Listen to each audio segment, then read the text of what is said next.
Kasi Martin now is playing this gigantic role. Wow. Wow, I'm telling you, I'm so surprised. I'm so surprised na sandali Hey. No problem. Go ahead. We have so much time. I'm super surprised on how Martin changed. Kasi ba? as in, na-shock ako. Kaya di ba sa interview ko, kaya nga nakapag-post ako, sabi ko, happy birthday. Sana makamit mo yung karma. Dahil grabe, ang yaman mo na, Martin. Ang dami mo ng pera. Sinisira mo ang future ng mga anak mo. Sinisira mo ang future ng mga anak mo. Kahit gaano kadami ang pera mo, walang pupuntahan yan. Kasi darating ang point, hindi magtitiwala ang tao sa pamilya mo na. Kasi isipin nila, traidor ka, mahirap ka pagkatiwalaan. Kahit na anong tulong gawin sa'yo, hindi ka pwedeng pagkatiwalaan, lalo na sa pera. Kasi gahaman ka. Yes, balikan ko yung pera at yung kayamanan ni Martin. Sinabi mo na rin kasi ito noon pa eh. At tinanong ka, ewan ko kung sino yung nagtanong sa'yo noon sa isang interview. Grabe na yung pera nila, no? Bakit ba, sa tingin ko, gusto pa rin nilang magkapera pa na magkapera at happy ba sila na ganyan kalaki na yung kayamanan nila? Well, alam mo, when you try to think, simple analysis, they just want the money of ng bansa natin. They don't care about the people. Tingnan mo yung nangyayari sa flood control. Tama. 'Di ba? Sa floods, ano nangyayari sa atin? 'Di ba yung health benefits ng mga tao? They don't care. They just want to get. And you know, ang nakakatakot diyan, 'di ba? Pag sobra talagang aapaw. Pag umapaw, may sasabog. Alam mo 'yun? Yun, 'di ba? Pag sobra pero, si VP Sara, nanahimik na eh. Happy ba sila sa kayamanan nila? Hindi sila na... Kasi you interact with them very closely. Alam mo yung mga kayamanan nila, jewelry, yung mga luxurious cars, supercars. Do you really think they have that genuine happiness seeing all these things and that the wealth that they have accumulated all these years?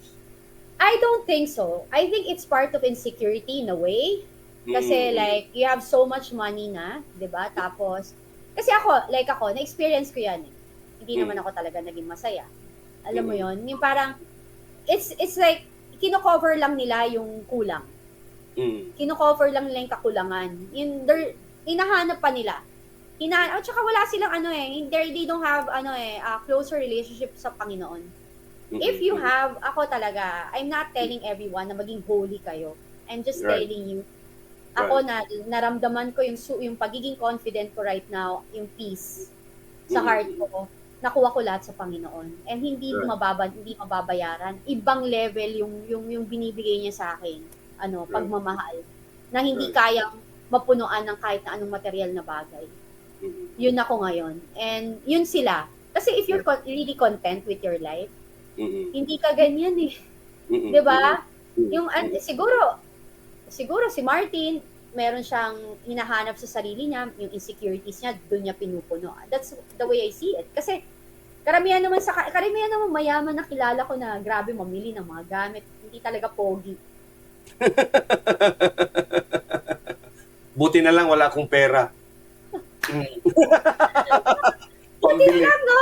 Alam mo, you cannot have it all. Yes, diba? Exactly. Hindi mo din pogi ka, tapos mayaman ka. Hindi mo na sa kanila yun. Wala akong magagawa, wala akong pera, pero wala naman akong magawa na pogi ako at wala akong pera. So, anyway. Well, but you have a pure heart. You can love, diba? Yes. Yun tayo. Katulad ko din, no? Pero going back to what you were saying kanina, ano ba yung ibig sabihin nung sinabi mo na hindi mo talaga, you were really amazed, no? As to yung change, no, ni Martin, yung pinagbago ni Martin Romualdez. Bakit ba? Ano ba si Martin prior to this? At ano na ba si Martin ngayon sa tingin mo?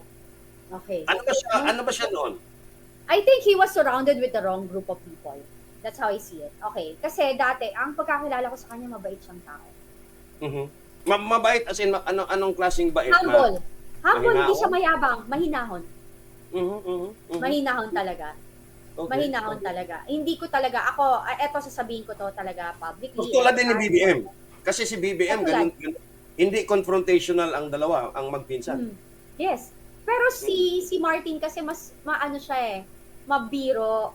Tas ano siya, Oh, very humble. oo, Kasi si oo. BBM, the way ano ko, meron pa rin siyang parang star complex na Parang alta talaga, oo, no? gano'n. O si Yung Martin wala siyang gano'n, kaya na-shock ako eh. Kaya mm, talagang nung nangyayari, talagang pumitik ako nung nakikita ko yung pinapagawa niya sa Quadcom kay PRRD. Kasi, kasi sa akin ganito, mm. sinong presidente sa tanang buhay natin na lumaban against drugs? Kayo Tama. ba kaya niyong gawin yan? Not just against drugs, ha? Mga corrupt Criminal. politicians, yung Exactly. oligarchs, ha? Oo, oo. Oh, so kayo ba, kung meron dyan isa sa inyo na kayang gawin yung ginawa ni PRRD, Mm, luluhod ako. mm, Papaalipin ako sa inyo. No mm. joke. Wag Kaya naman, nyo, wag naman. yayaman kayo. Ako na lang ialipin mo. Kasi, let's face reality here. Parang, Right, ano bang right. ginawa, lahat yan, Paduano, Ah, mm, um, sino yan, Abante, Dan mm, Fernandez. Anong napatunayan nyo, anong gauge sa level na lang, 1 to 10, mm, na na-achieve nyo sa buhay nyo bilang politician mm. compared to PRR? Para Right. umastaas na kayo dyan. Anong nagawa nyo pa? I'm not putting you down, but comparable. Mm. Let's compare na lang. Yun yung Mm. akin. 'Di ba? Yun. Pero Kasi yung mga salita nyo, yak-yak, yaw-yaw-yaw-yaw nyo dyan, yes, yak-yak-yak-yak, yes. yun yung pagyayabang nyo, tapang-tapang nyo. Yes. Let's put that in action. What do you Mm, mean?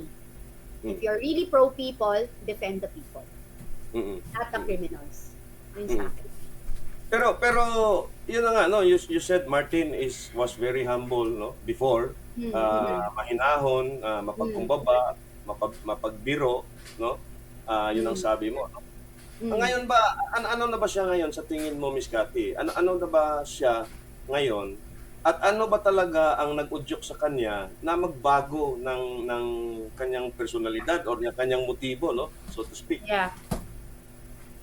Um, Ako palagi naman yan eh. Money change people. Mm, mm, Money change people. It changed you for a while. mm, 'Di ba? Magiging real talk. mm, It can change you. If mm, you're famous, you have so many material things. And I can see it with my friends. Like, they choose to post themselves traveling, having mm, material, expensive things, rather than posting like inspirational, mm, to inspire people. Kasi sabi niya, ini-inspire ko lang naman eh, kasi we can afford it, we have the money. So, yung base ng yung for you to inspire people is like to post, mm, na mayaman ka, na mm. sikat ka, yung ganon. Ano yun sa akin, napaka-shallow na ng mga ganon na, na thinking. Na So, maganda ka, 'di ba? Hindi eh. So in short, yung greed for money ni Martin, no, and his allies, no, is Mm. insatiable. Cannot be satisfied ba talaga yung greed nila at ganun na lang isasakripisyo nila buong bansa at yung former president at CPP para lang ma-attain nila yung greed sa money or greed in power na rin para hanggang beyond 2028 sila pa rin ang ah, hari-hari dito sa Pilipinas. Hindi aabot ng 2028. I hope so. Hindi talaga sila Ay, aabot. oo. Sa lahat ng lalabas, kaya nga I'm telling you guys in Congress, Mm, stood up kesa madamay kayo. mm, I'm telling you. I'm right. really telling you guys. Mm, Alam mm, mo yon kasi may mm, sasabog left and right. mm, mm. And pag Wow. sumabog yon, mahirap madamay. Umiwas na kayo sa bomba. Mm, mm. Diba? Yun. I-discuss natin, no? Talagang maugong na yung chismis noon na itong si Martin Romualdez nga ay siyang nag-orchestrate, no? Nitong atake Yeah. doon kay VP Sara at kay PRRD, no? Yung impeachment for Inday at Yeah. yung ICC for PRRD. At ang revelations nga niya, no? Si Senator Bato, sinabi niya na ito si Martin Romualdez, si Saldico, along with Sonny Trillanes, and yung NICA chief noon na si General De Leon, ay umiikot daw para hikayatin yung mga generals na pumirma ng affidavit para maidiin nga si PRRD doon sa ICC complaint. No? At nung Quadcom hearing, nalaman din no, na itong si Brosas nga ay nagkipag-usap sa mga ICC team na nandito na pala sa Pilipinas noon at nagko-coach daw, no, sa mga nagtatanong doon sa Quadcom. At everything points to Martin Romualdez. Ang lahat ng ito ay papunta talaga ni Martin Romualdez. Gaano ba ka-powerful si Romualdez, si Martin, Miss Cathy, do you think na ang buong Kongreso, which is about 300 plus na mga lawmakers, ay talagang mahahawakan niya sa liig? At parang mga ano na lang, even the former communists and the communists dyan sa House na talagang ang sentimento is very anti-Marcos. Gaano ba ka-powerful si Martin Romualdez ngayon for him to do this thing? I don't think he's powerful. Kasi ang powerful ang pinaka-powerful yung Panginoon. Tama. And pag lumatigo na yan, eto na lang perfect example, yung twist of yung sabi ko nga, di ba, parang one time nag-post ako na change of yan, parang yung panapanahon lang yan. Nanalo si President Trump. Isa yun. Okay. Si President Trump, hindi niya gusto alam niyo yung story ng mga Marcoses. Ngayon, yung fight niya sa drugs and sa criminals, grabe. Head-on siya now. Di ba nakikita mo sa news sa US? Na wala siyang pakialam kahit patayin niya. Ganun siya, para siyang Duterte. Parang kinopya niya yung drug war ni PRRD. Yes, so ako, alam mo, at saka si Martin kasi, I don't think nag-practice siya ng law. Kahit lawyer siya, nag-graduate. I don't know pero I think hindi niya talaga, kaya yung parang hindi niya iniisip. Kasi yung ICC talaga, wala silang right. Kasi PRRD malakas ang loob niya Kasi kahit, there's a lot of lawyers out there who is, andyan lang. Nag-uusap-usap yan. Kasi, di ba, parang dapat yung constitution natin, yung batas natin, dapat pinapatupad natin yan. Mali kasi yung ginagawa nila na, nilalaro nila ang batas. Nilalagay nila yung batas sa kanilang palad na wala namang alam. Lalo sa Quadcom, hindi mga abogado, walang alam. Kaya nga kung yung nandun si PRRD, kung ganun-ganunin na lang nila, ganun-ganunin sumagot siya, very confident. Kasi alam niya yung batas. Tama siya Naging prosecutor siya, naging mayor siya, naging presidente siya. Kayo, kailan lang ba kayo naging politician? Ano bang experience nyo based sa experience niya? Lahat kayo, may mga taga-susul lang dyan taga-advise sa inyo. Tsaka kayo scripted siya wala siyang binabasa. Right. Ano yun?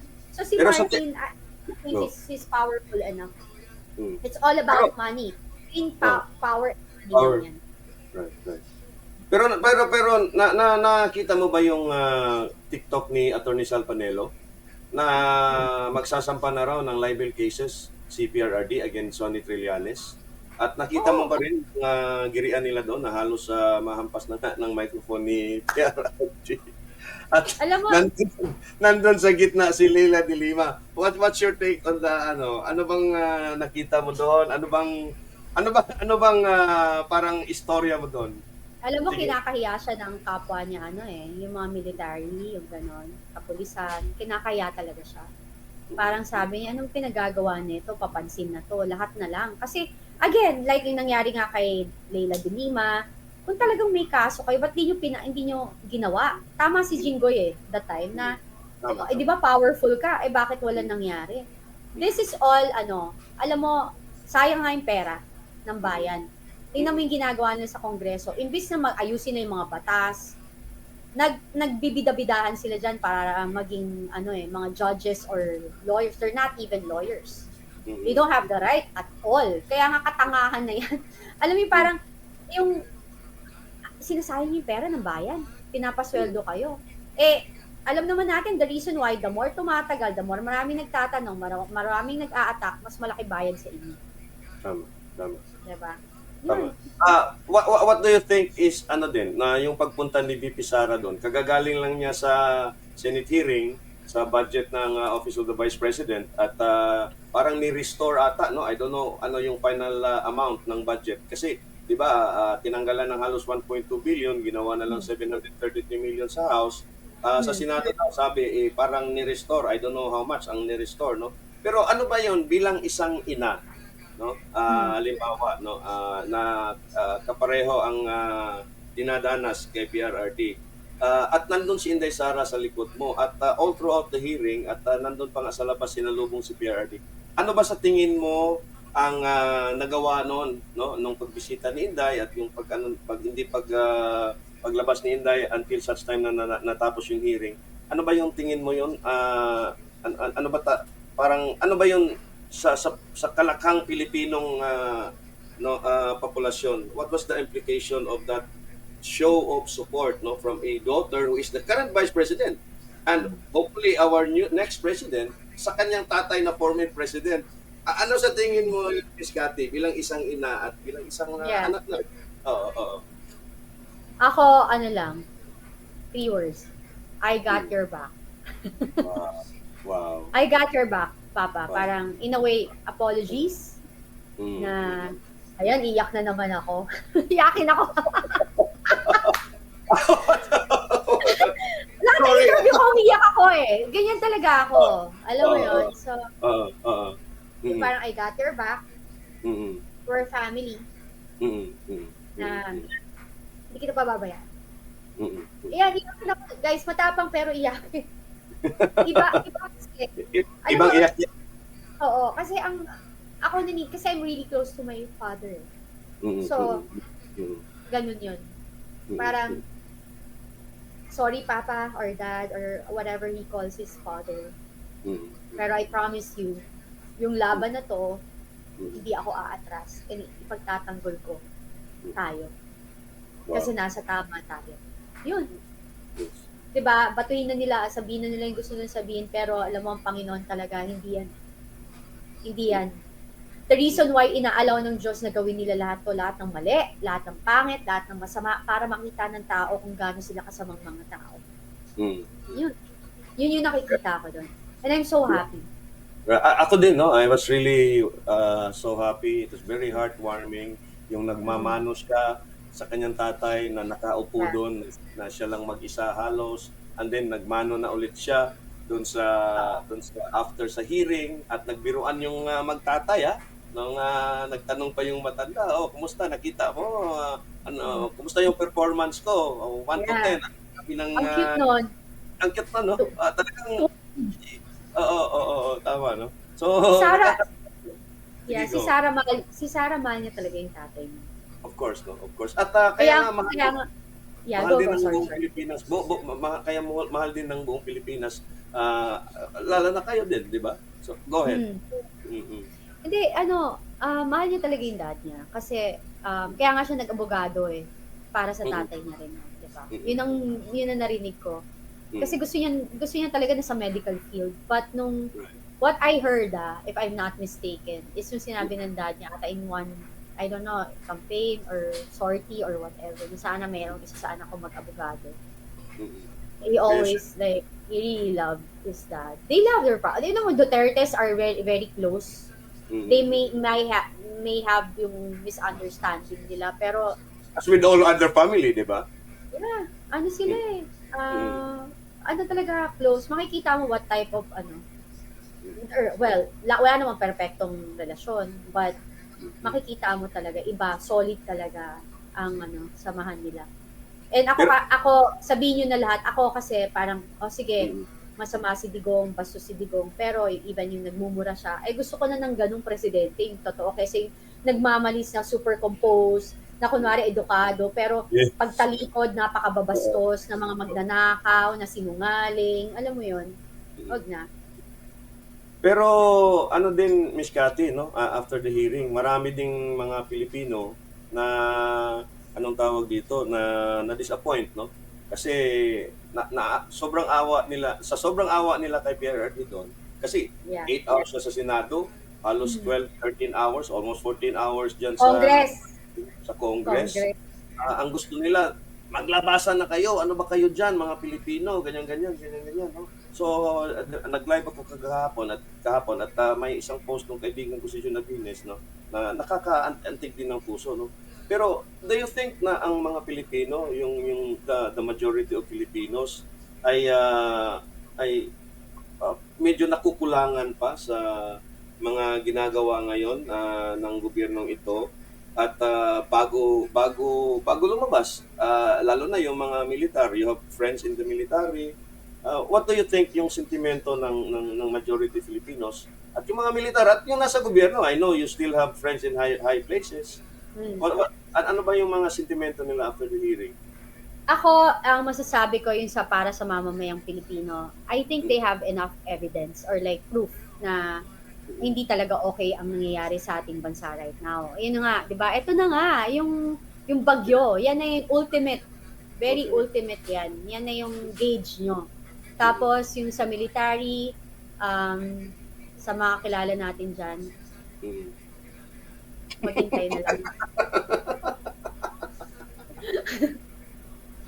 Ano na lang po. Ah, Maghintay, maghintay na lang po tayo. No comment. sa next live natin, magko-comment ka. Mali mo sa next live natin, nasa labas na tayo. Nasa Manila ka na, EJ. Diba? Alam mo yun? Hopefully. Diba? Hindi hopefully. Wala na mangyayari yan. Mangyayari yan. Pero ikaw ba talaga naniniwala na kailangan nang lumabas ang mga Pilipino with what happened or okay na tayo muna ngayon? Ako, ikaw, yung mga vloggers, yung mga independent vloggers, yung mga netizens na nag-share ng ating mga content, no? Na para ma-educate muna ng ma-educate yung larger population. Kasi hindi nga siguro nila alam pa rin eh. Ang talagang nangyayari, siguro iilan lang no ng porsyento ng mga Pilipino ang alam talaga. As in talagang alam no. Yeah. Ang real score. Do you think na kulang pa to, no? Hindi. Hindi. Hindi. Hindi siya kulang. So, saan tayo magkikita? Malalaman mo! Malalaman mo. So ako I really I have friends no dito. Lalo na dito sa Cebu. I was in Dumaguete with Attorney Vic as well no. At Yeah. nagtatanong din ako no dun sa mga sa mga tao doon no. And it so happened na during those meeting, I was told na 60% pala talaga ng source ng information lalo na sa mga rural communities yung AM Yeah. radio. Yes. AM Yeah. radio talaga daw no. So talagang kailangan yung AM radio lalo na sa rural areas talaga ay obligado din na mag-report no ng ano yung totoo. Kasi yung social media confined only to the urban centers at yung mga sentro-sentro diyan sa mga bayan na may signal no. Pero yun ang ano ang sabi ko rin sa mga kaibigan ko na ang isa namang pag-alsa or ang isang protest no, yung massive protest naman talaga hindi naman talaga yan nako-choreograph eh. 'Di ba? Kusang darating yan at the people kusang loob din yan na lalabas. Kung feeling nila talagang lalabas na sila. So I said let's just continue what we're doing to inform the people. Now, ngayon, let's go to the ultimate fact checker. Sinasabi ko nga, no? Itong flood control project, itong 90 billion na transfer, no? From sa PhilHealth funds, no? And then itong Maharlika Investment Fund na more than hanggang ngayon wala pa rin tayong nakikitang resulta. Tumataas na naman yung kuryente, no? May bagyo, tataas na naman yung bilihin yan, I'm sure, no? At sinabi na nga nila na tataas yung presyo ng bigas dahil na damage dun sa bagyo. Ikaw ba, Miss Cathy, no? With what you experienced, no? Having been close to those people in power, meron pa ba silang empathy na natira sa mga tao sa baba to really do what is necessary? Wala. Wala na talaga. Wala. Alam mo, EJ, ano kasi, kahit na hindi makinig sa radyo ng mga tao, hindi sila nakakapanood. Based on sa lifestyle na experience nila, yung paghihirap, pagmamahal ng mga presyo ng bilihin, pagmamahal ng kuryente, tubig, everything. Doon pa lang makikita mo na kung ano yung epekto, kung ano yung anong klaseng gobyerno meron tayo ngayon. From there, alam na nila na hindi tama. Maraming maling nangyayari. Kasi bakit imbes na gumaan ang buhay namin, lalong bumibigat. So, kahit sila itself, lalo na yung nasa baba, the urban poor and everything, na dapat, gumaan yung buhay nila eh. Eh hindi, lalo silang nababaon sa utang, lalo silang naghihirap. Bakit ang mahal ng mga bilihin, 'di ba? So from there lang, there's something wrong. You cannot deny it. Kasi kung talagang maayos ang ating ang pamamahala, bakit lahat tumataas? 'Di ba? Pati nga bagyo dumami. Oo, tama. Tumaas. Dumami, 'di ba? Alam mo 'yon? So do you really think na kasi sa akin lang medyo kasi mahaba yung pasensya ng Pilipino eh. Yun ang isa sa well, it's a good trait pero may disadvantage din yun kasi 'di ba, ilang beses na nating ulit na ibinoto yung mga corrupt na politicians kahit alam natin ng mga kurapot yan, no? So, do you think na it's a lesson learned na naman na ulit na should be learned by heart sa mga Pilipino na wag nang iboto at going into the 2025 elections, ano ba sa tingin mo ang mangyayari at ano sa tingin mo, is it still worthy na mag-participate tayo sa election in 2025? Well, we have the right to vote. That's very important. Yung dayaan, kailangan tayo mismo magbantay. Second is, again, sabi ko nga sa'yo, is yung tao kapag gutom, walang pakialam yan. Right. Alam mo yan, nagugutom na tao eh. Mali na yung nangyayari sa bansa natin, daming nagugutom.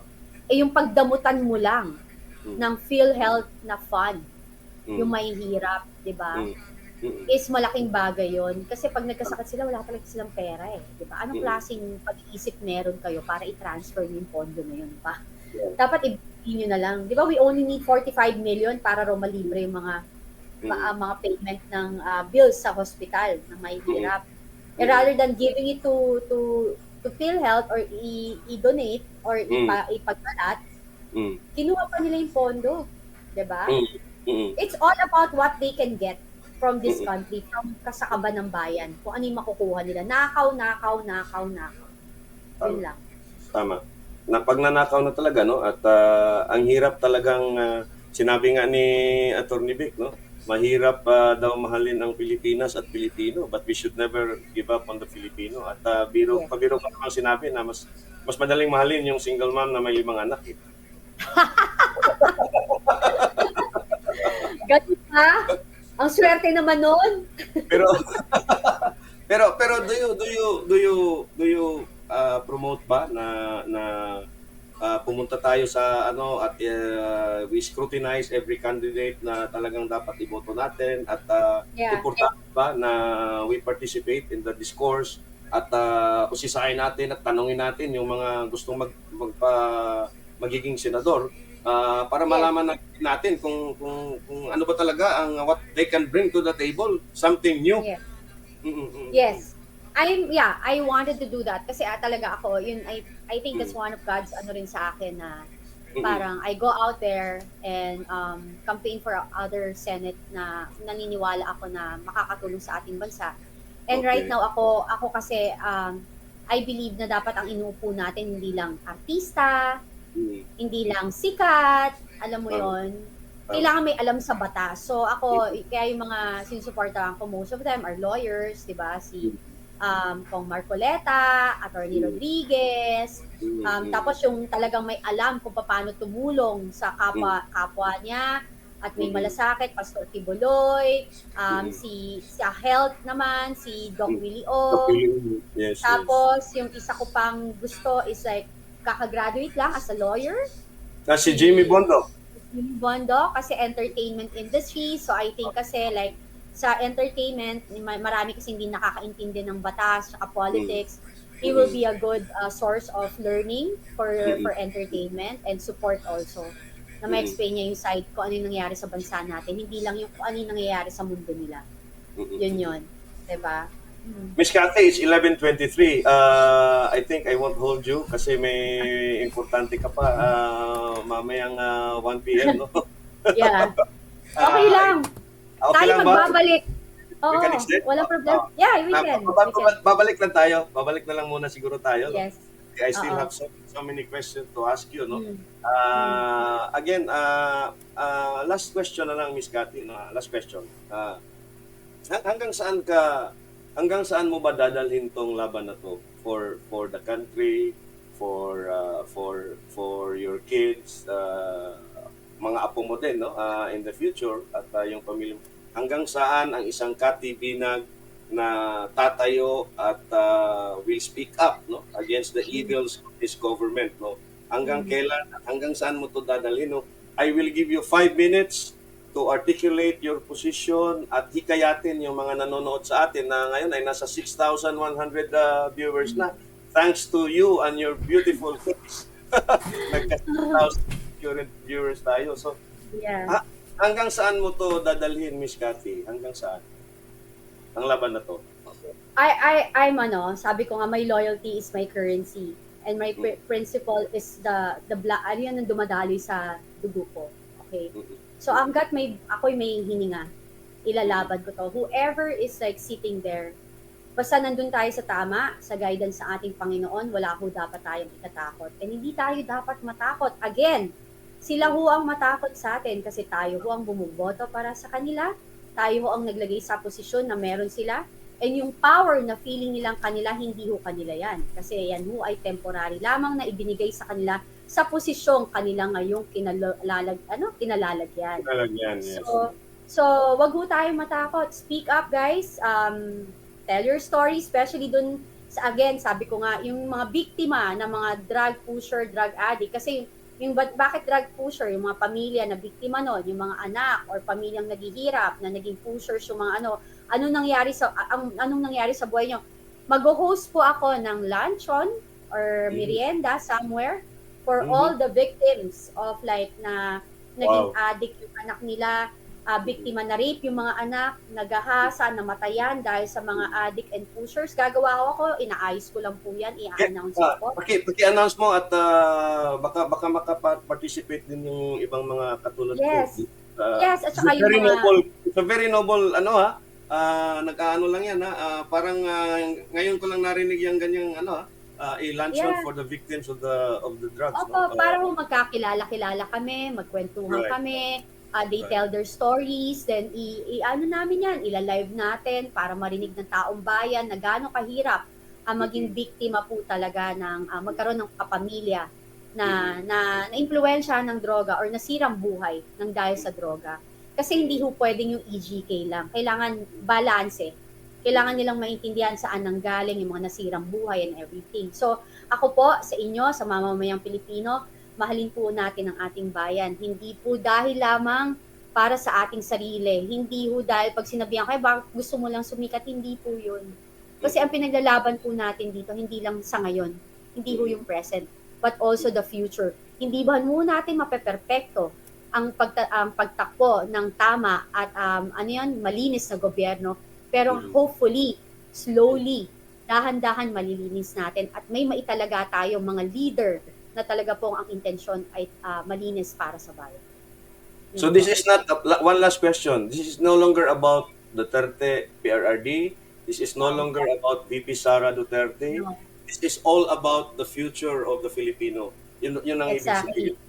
Yes po. At saka yung tama, kung ano yung tama at mali. Kailangan wala ko tayong gray areas doon. Hindi po pwedeng. Sabi ko nga, sa darating na eleksyon, huwag niyo hong iboboto ang mga politician na duwag at walang paninindigan at prinsipyo na pumapanig kasi takot sila mawala ng budget. Hindi po pwede na ang isang politician na kapag umupo, pagtatakpan niya ang kamalian ng mga kaibigan niya or kapamilya niyang gumawa ng mali para sa bayan. Dapat sila pa ho ang maging ehemplo na dapat ang kanilang loyalty ay para sa bayan. Na dapat sila pa magdadala sa harap or magdadala ng hustisya para sa mamamayang Pilipino. Hindi pwede na, mahal ko to, kapamilya ko to, pagtatakpan ko. Kaibigan ko to, hindi pwede. Hindi po. Dapat po, ang isang politician, ang loyalty nila is para sa ating mamamayang Pilipino. Yun ho yun sa akin. Huwag niyong iboto kung ganun ho ang takbo ng utak. Ito, last question.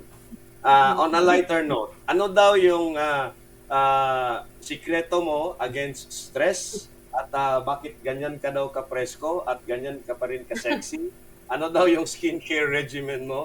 Yun ang tinatanong nila lagi. Ako si ano, una, I wake up praying. Kaya nga makikita mo, unang post ko palagi means talaga sa feed ko. I sleep with that also. I play pray and worship song habang nagda-drive. Nakakaganda ng glow, spiritual kasi maganda yan. Then, skincare ko, hindi ho talaga ako naglalagay, hindi ako ma-makeup. I noticed that. Nag-eyeliner lang ako, tsaka lip tint. Kasi yung cheek ko po naturally blushy. Wow, May char. blush talaga ka. Char! Diba? How about your diet now? Yung diet mo now din. Gluten-free, meaning like, hindi, yung bread ko gluten-free, tapos more on vegetable, tsaka maprutas ako. Tsaka yogurt. Probiotic talaga. And vitamin C lang talaga yung supplement ko. High dose. Wow, Yan, high yan doses siya. of vitamin C. So, ayun na mga parts, no? Yung sikreto na hindi naman pala sikreto. Oo, yun yung sikreto. Oo. Again, on that note, Miss Cathy Binag, thank you so